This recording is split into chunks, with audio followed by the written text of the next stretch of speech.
Hello friends, welcome to learn services. This is Ram Soni. आज हम discuss कर रहे हैं अभी पीएससी असिस्टेंट प्रोफेसर एग्ज़ाम 2022 के बारे में।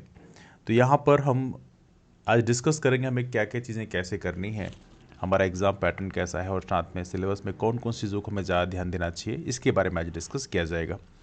इसके बाद में एक सीरीज चलाई जाएगी आपके पेपर वन पोर्शन के लिए। जैसे आप देख सकते हैं यहाँ पर जो आपका पेपर है, दो पेपर हैं, प्रथम प्रश्न पत्र और द्वितीय प्रश्न पत्र, है ना।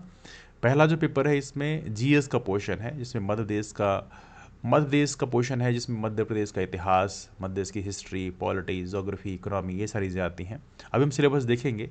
साथ में राष्ट्रीय अंतर्राष्ट्रीय स्तर का सामान्य ज्ञान। अब इसमें सामान्य ज्ञान नहीं बल्कि करंट अफेयर में ज़्यादा फोकस है, बिकॉज जो आपका सिलेबस दिया है उसमें करंट अफेयर का चर्चा की गई है।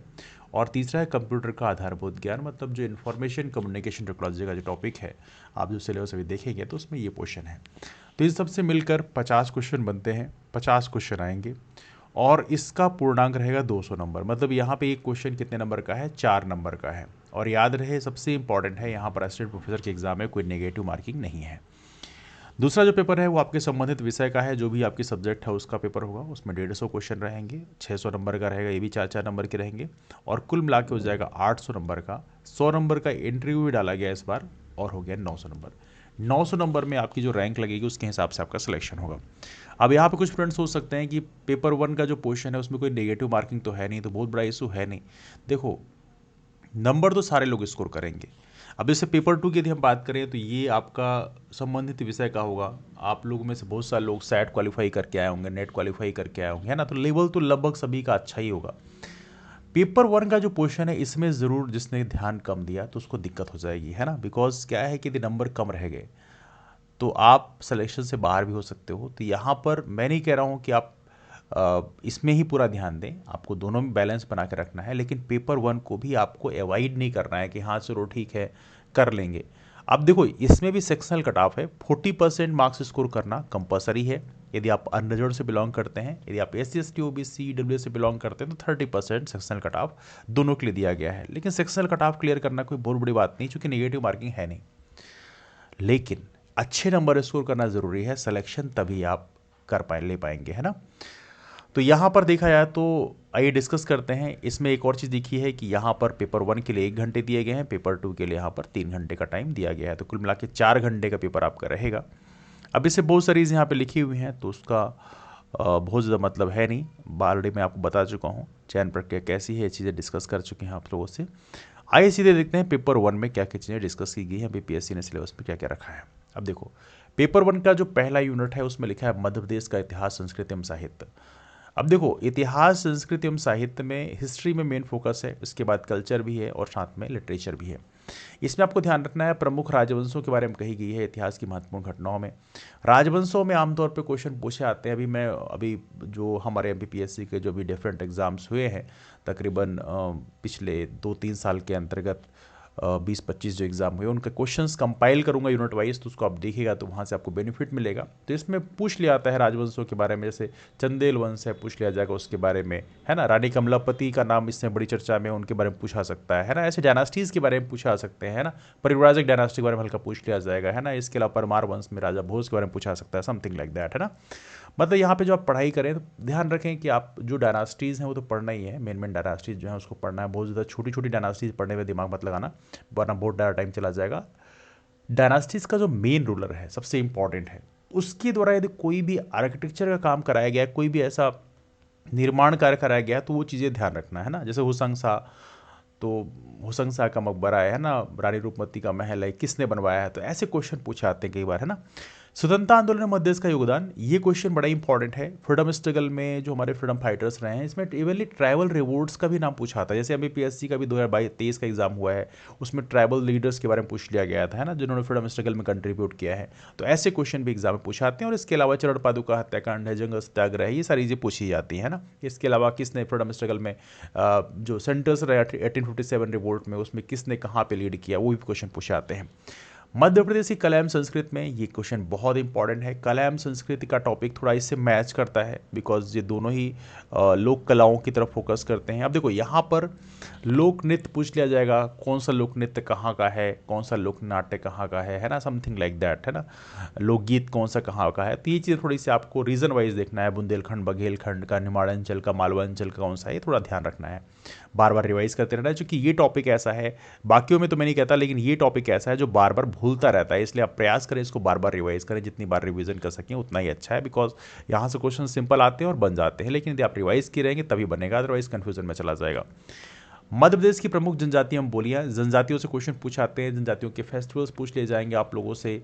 कोई फेस्टिवल पूछ लिया जाएगा, आपसे पूछा जाएगा ये किसका है ना, कौन सी ट्राइब के द्वारा सेलिब्रेट किया जाता है ना। इस तरह से क्वेश्चन आमतौर पर बन जाते हैं। अभी भी क्वेश्चन पूछा गया था अभी कई सारे, है ना। मध्य प्रदेश के प्रमुख साहित्यकार एवं उनकी रचनाएं, ये टॉपिक बहुत ही कंफ्यूजिंग है। इसमें कभी कभी सिंपल क्वेश्चन पूछ लिया आता है तो बन जाता है, लेकिन कभी कभी थोड़ा सा बहुत डिफिकल्ट भी क्वेश्चन नहीं पूछा आता। तकरीबन मध्य देश में 12-13 जो मेन जो हमारे साहित्यकार हैं उनके रचनाओं को बार बार रिवीजन करते रहना, ये टॉपिक भी बार बार कंफ्यूज करता है, भूल जाता है चीज़ें।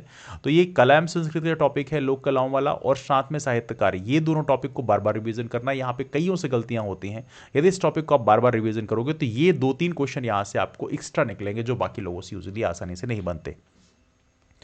मध्य प्रदेश के प्रमुख पर्यटन स्थल में कोई भी स्थल दे देगा, पूछ लेगा कहाँ पे स्थित है ना। इस तरह से क्वेश्चन पूछे जाएंगे। खजुराहो के कोई मंदिर का नाम दे देगा, उसको बोलेगा ये कहाँ पर स्थित है, तो आपको बताना है खजुराहो, है ना, something like that. Madhya Pradesh के प्रमुख व्यक्तित्व जो भी हमारे मध्य प्रदेश की पर्सनालिटीज़ रहे हैं, स्पेशली इसमें अभी जो क्वेश्चन पूछने का जो पैटर्न है उसमें जो हमारे मध्य प्रदेश से पद्मश्री पुरस्कार दिया जाता है उससे पूछ लिया जाता है कि कौन से क्षेत्र से संबंधित हैं। आमतौर पे इस तरह से क्वेश्चन बनने की संभावना इसमें ज़्यादा रहती है। पर्सनालिटीज़ में ये क्वेश्चन इस समय एमपीपीएससी का लगभग फेवरेट क्वेश्चन बन चुका है। हालांकि बाकी जो पर्सनालिटीज़ हैं उनको भी आप ध्यान रखेंगे। जैसे हमारे मध्य प्रदेश से नोबेल प्राइज़ दिया गया है कैलाश सत्यार्थी जी को बचपन बचाओ आंदोलन के लिए, तो उनसे पूछा सकता है कहाँ से बिलोंग करते हैं ना, समथिंग लाइक दैट। चलते हैं अगले टॉपिक में। अगली यूनिट है आपका सेकेंड यूनिट, मध्य प्रदेश का भूगोल। इसमें देखा जाए तो यहाँ पे भूगोल में अब देखो हर एक यूनिट से लगभग 10 क्वेश्चन पूछे जाने की परंपरा रही है। अभी जितने भी एग्जाम एमपीएससी के इसी पैटर्न में हुए हैं, जैसे पैटर्न में आपका एग्जाम हो रहा है, उसमें 10-10 क्वेश्चन पूछे जाते हैं हर एक यूनिट से, तो 5 यूनिट से 50 क्वेश्चन हो जाते हैं ना। मध्य प्रदेश के भूगोल में मध्य प्रदेश के वन, पर्वत और नदियाँ, तो यहाँ पे इस चीज़ को विशेष ध्यान रखना है कि जो फॉरेस्ट है ये भी यहाँ से क्वेश्चन पूछ लिया जाता है, कौन सा national park, biosphere reserve, sanctuary कहाँ पे है, समथिंग लाइक दैट। पर्वतों में पूछा जाता है आमतौर पे कि कौन से, अब देखो पर्वतों में कोई पूछा सकता है, कुछ ही पूछा सकता है कि कौन सी पर्वत कहाँ पर है, श्रृंखला कहाँ पे है।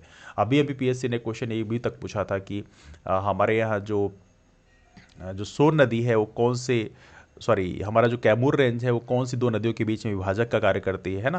तो ऐसे क्वेश्चन पूछाते हैं, तो इधर सोन नदी है, इधर गंगा नदी है ना, तो इसके बीच में यमुना नदी, इसके बीच में विभाजक का कार्य करती है कैमूर, तो समथिंग लाइक दैट ऐसे क्वेश्चन पूछाते हैं ना।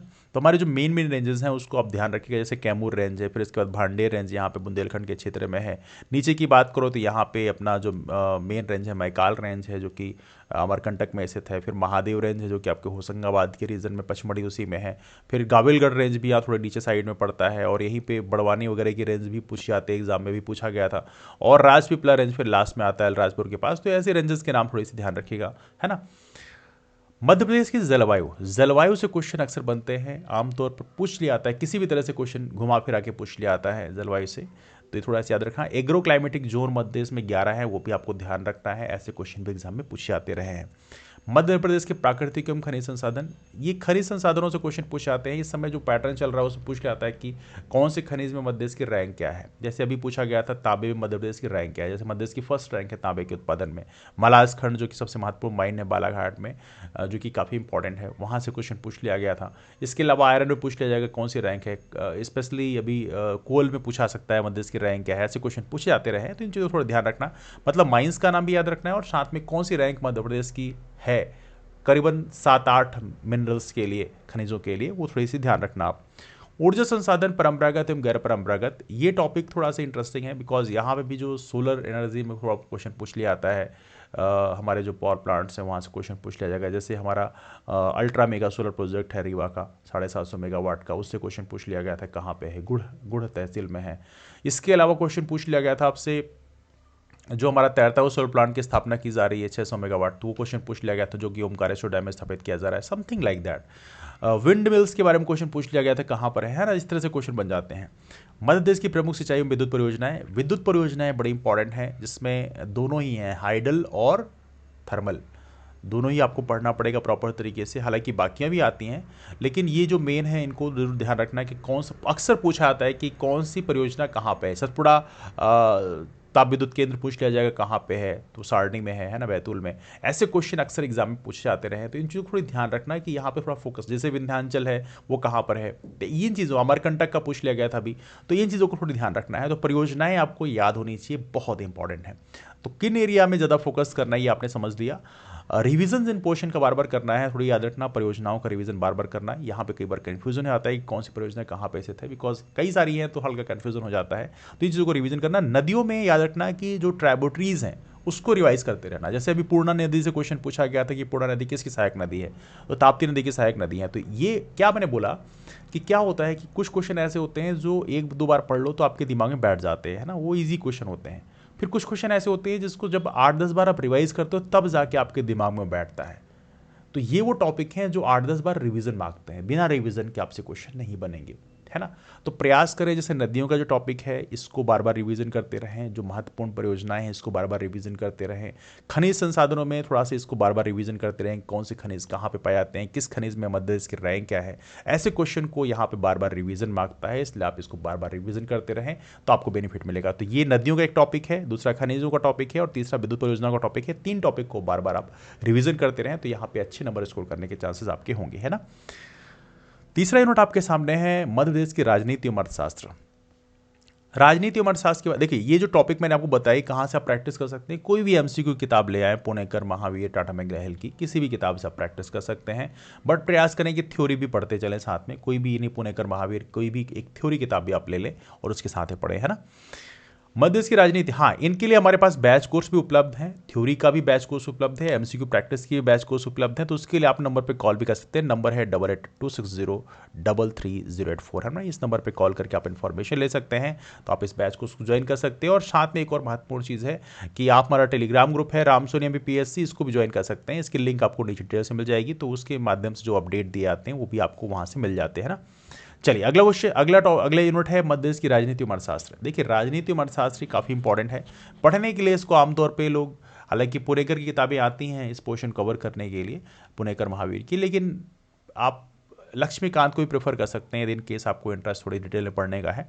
अब यहाँ पे वैसे हमारे सिलेबस में हमने जो कवर कराया है उसमें काफ़ी प्रिसाइज तरीके से कवर कराया है। राजनीतिक व्यवस्था में राज्यपाल, मंत्रिमंडल, विधानसभा, यहाँ से आमतौर पे आर्टिकल्स पूछे जाने की परंपरा भी रही है। अब कोई भी क्वेश्चन पूछ लेगा, जैसे पूछ लेगा मंत्रिमंडल में यदि क्वेश्चन पूछा जाएगा तो 91st अमेंडमेंट एक्ट में हमने क्या किया था, जो 91वें संवैधानिक संशोधन था, उसमें क्या किया था कि 15% लिमिट डाल दिया था कि जो हमारा लोअर हाउस है, मतलब जो निम्न सदन है, विधानसभा है, उसके 15% से ज़्यादा लोग मंत्री नहीं बन सकते, है ना। ऐसे मान लीजिए मध्य प्रदेश में 230 विधायक हैं, तो उसका 15%, उससे ज़्यादा आप मंत्रिमंडल में नहीं बैठा, मतलब मंत्रिपरिषद जो काउंसिल ऑफ मिनिस्टर होती है उसमें उससे ज़्यादा नहीं हो सकते। तो ये इंक्लूडिंग चीफ मिनिस्टर, है ना। तो ये डाल रखा है। कुछ राज्य एक्सेप्शंस हैं, जैसे दिल्ली की बात करें, दिल्ली में 70 विधानसभा है, तो वहाँ पे 7 का लिमिट डाला हुआ है, वहाँ पे 10% का लिमिट डाला हुआ है। तो ऐसे कुछ राज्य एक्सेप्शंस हैं, लेकिन बाकियों की बात करें तो वहाँ पे 15% की लिमिट डली हुई है। तो ऐसे क्वेश्चन कई बार पूछ लिए जाते हैं एग्जाम में, है ना। राज्यपाल की शक्तियों से क्वेश्चन पूछ लिए जाएंगे। विधानसभा में जो बिल आते हैं, जैसे कि अभी क्वेश्चन पूछा गया था कि कोई विधेयक, धन विधेयक है कि नहीं, ये डिसीजन लेने का अधिकार किसके पास में है, तो ये विधानसभा के जो प्रिजाइडिंग ऑफिसर है, मतलब स्पीकर हैं, उनके पास ही शक्ति होती है। तो ऐसे क्वेश्चन आमतौर पर एग्जाम में थोड़े घुमा फिरा के पूछ ले आते हैं ना। मध्य से पंचायती राज व्यवस्था, पंचायती राज व्यवस्था से क्वेश्चन पूछे जाते हैं आमतौर पे। कमेटी से क्वेश्चन पूछ ले आते हैं, कौन सी कमेटी क्या थी, कब बनाएगी, इसके अलावा कौन सी कमेटी की रिकमेंडेशंस क्या थी। जैसे बलवंत राय मेहता कमेटी ने 3 टायर सिस्टम को प्रपोज किया था, अशोक मेहता कमेटी ने 2 टायर सिस्टम प्रपोज किया था। तो ऐसे क्वेश्चन आमतौर पर बन जाते हैं ना। मध्य प्रदेश में कितने नगर निगम है ना, ऐसे क्वेश्चन बन जाते हैं। कौन से अमेंडमेंट के द्वारा जो ग्रामीण पंचायत है उसको लाया गया या शहरी पंचायत का लाया गया, ये सारे क्वेश्चन बनते हैं ना। मध्य प्रदेश की सामाजिक व्यवस्था, सामाजिक व्यवस्था में आमतौर पे जो फोकस रहता है सामाजिक व्यवस्था और जनांकी और जनगणना, ये लगभग कॉमन टॉपिक है। तो सेंसस से क्वेश्चन पूछे आते रहे हैं अक्सर, मतलब सेंसस 2011 का डेटा ही अभी आपको रिवाइज करना पड़ेगा और उसी से क्वेश्चन बनते रहे हैं, तो इसको आप जरूर रिवाइज करके जाइएगा। कितनी, ये एक टॉपिक ऐसा है जो बहुत कन्फ्यूजन मारता है, कुछ ही पूछ लेगा।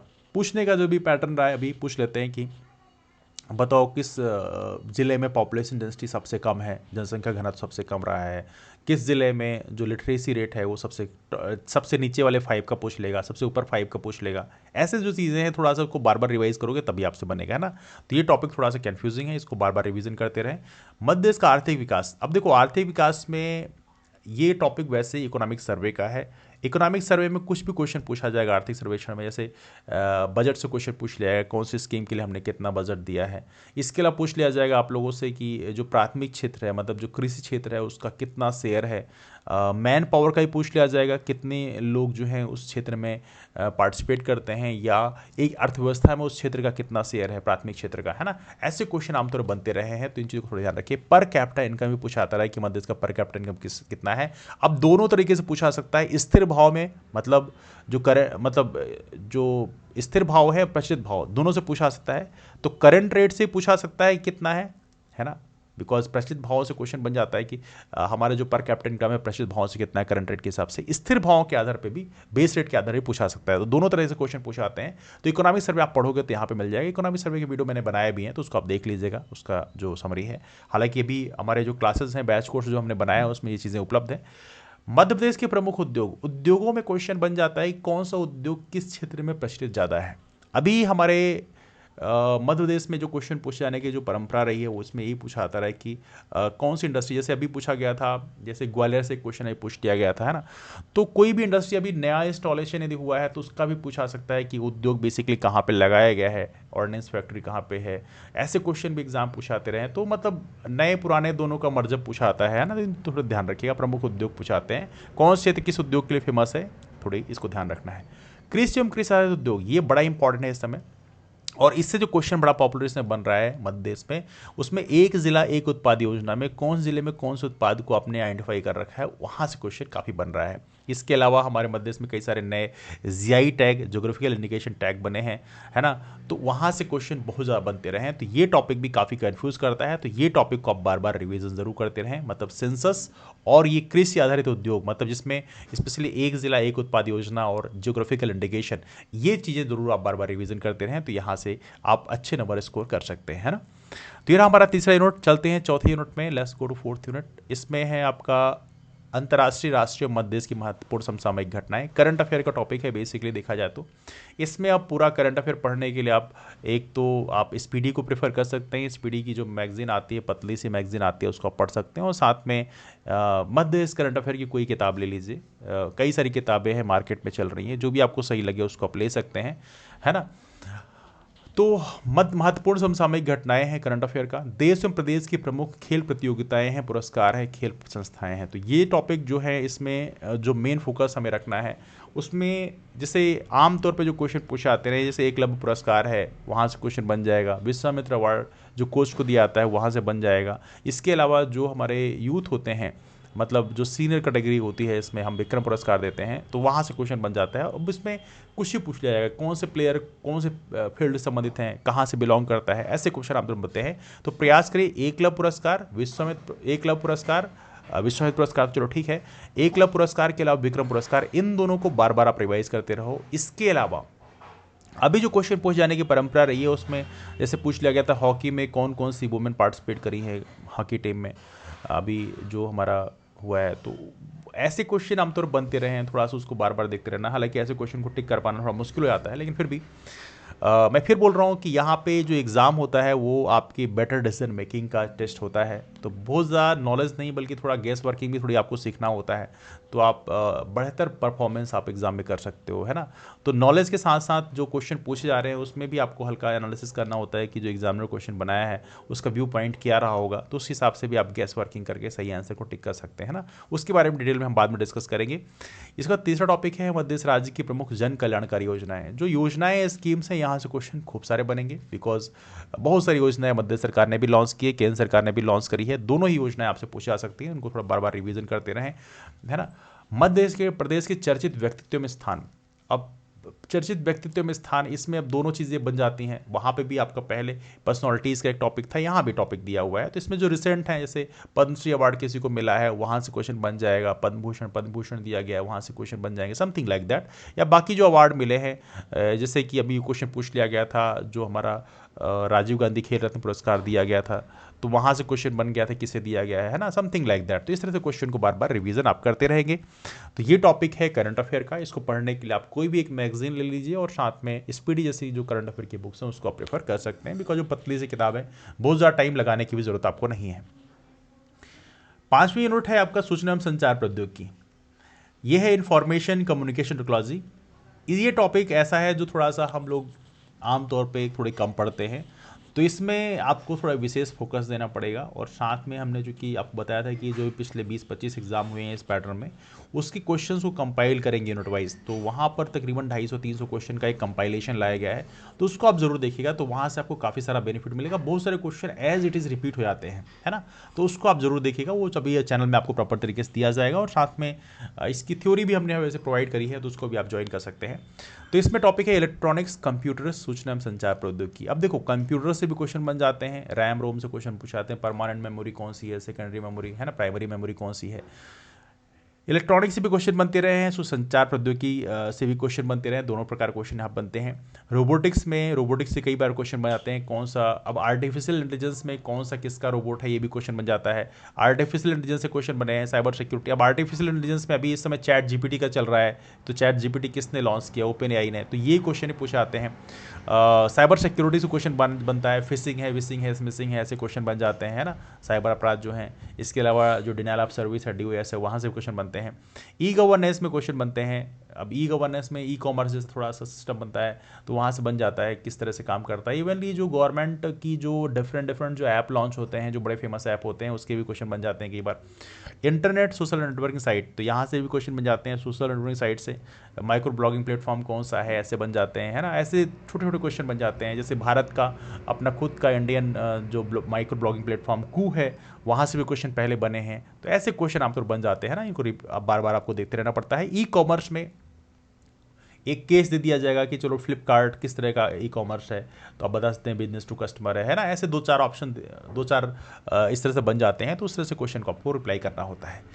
तो ये रही हमारी 5 यूनिट्स जो कि आपकी पेपर 1 की है। और पेपर 2 तो आपके स्पेशलाइज सब्जेक्ट का है, तो उसको आपको देखना पड़ेगा। तो मैं आप लोगों से ही कहना चाहता हूँ कि हालांकि आपको दोनों ही पेपर में बराबर ध्यान देना है, पेपर 1 हो या पेपर 2 हो, लेकिन आपको ध्यान रखना है कि पेपर 1 को बिल्कुल हल्के से नहीं लेना है, बिकॉज पेपर 1 में भी अच्छे नंबर स्कोर करना जरूरी है। और देखो, पेपर 2 में अधिकांश लोग सेट और नेट क्वालिफाई करके आएंगे, तो लगभग सभी लोगों के मार्क्स जो हैं उसमें बहुत ज़्यादा डिफरेंस नहीं रहेगा। लेकिन पेपर 1 में ज़रूर मार्जिन हैगा। पेपर 1 एक स्कोरिंग सब्जेक्ट है, अच्छे नंबर स्कोर हो सकते हैं थोड़ी सी मेहनत करके। तो इसको यदि आप हल्की मेहनत करके जाओगे तो 50 में से आप 40 क्वेश्चन तक निकाल सकते हो, जो कि हमारी क्लास में लड़कों ने ऐसे परफॉर्म करे हैं, है ना, जो कि नेगेटिव मार्किंग है नहीं। तो यदि 50 में 40 स्कोर करते हो और 50 में 20 स्कोर करते हो, तो दोनों में कितना बड़ा डिफरेंस है। मतलब सिलेक्शन क्राइटेरिया के एक अंदर आपको ले जाएगा, एक सिलेक्शन क्राइटेरिया के बाहर आपको रख देगा, है ना। तो प्रयास करना है कि पेपर 1 में भी आपको ध्यान देना है, प्रॉपर टाइम देना है। और यदि आपका पोर्शन कवर नहीं है तो हमारे बैच कोर्सेज को ज्वाइन कर सकते हैं। उसके लिए कॉल कर सकते हैं, नंबर है 8826033084। इसके अलावा हमारा असिस्टेंट प्रोफेसर के लिए जो टेस्ट सीरीज़ है, जो भी हम लोग अभी लॉन्च करने वाले हैं, अभी स्टार्ट की जाएगी वापस से।